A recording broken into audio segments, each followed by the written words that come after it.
Bonjour et bienvenue dans cette vidéo.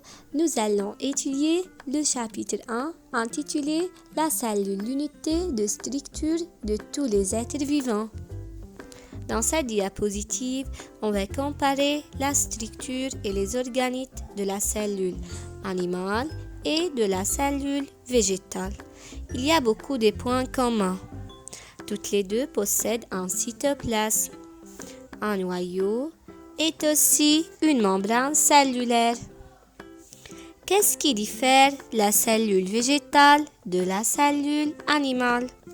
La cellule végétale est la seule qui possède une vacuole. C'est la seule qui possède des chloroplastes et la seule aussi qui possède une paroi cellulaire.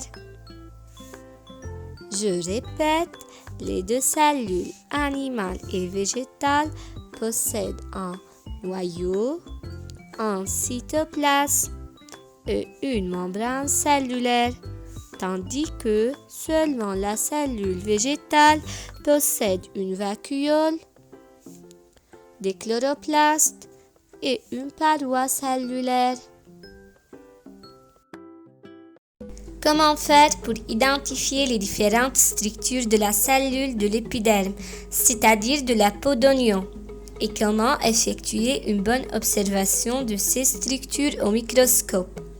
Suivez tous avec moi, s'il vous plaît, cette petite expérience. Je commence d'abord à couper l'oignon en morceaux.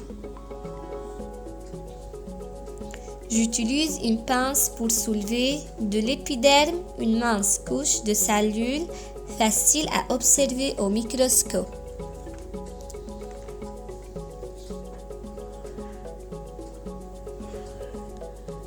Je dépose ensuite le morceau d'épiderme sur la lame et j'ajoute une goutte de bleu de méthylène qui sert à colorer la cellule pour la bien visualiser au microscope لحتى أقدر أشوفها منيح للسلول على الميكروسكوب. Je recouvre la préparation d'une lamelle puis je dépose la préparation sur la platine du microscope. À l'intérieur de chaque cellule, on observe un noyau, une membrane cellulaire et un cytoplasme.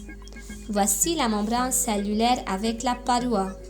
Regardez dans cette cellule, la membrane cellulaire est séparée de la paroi et je remarque comment la paroi est située à l'extérieur de la membrane cellulaire. Il ne faut pas oublier que la paroi assure la protection de la cellule. Merci pour votre attention. Au revoir, bientôt.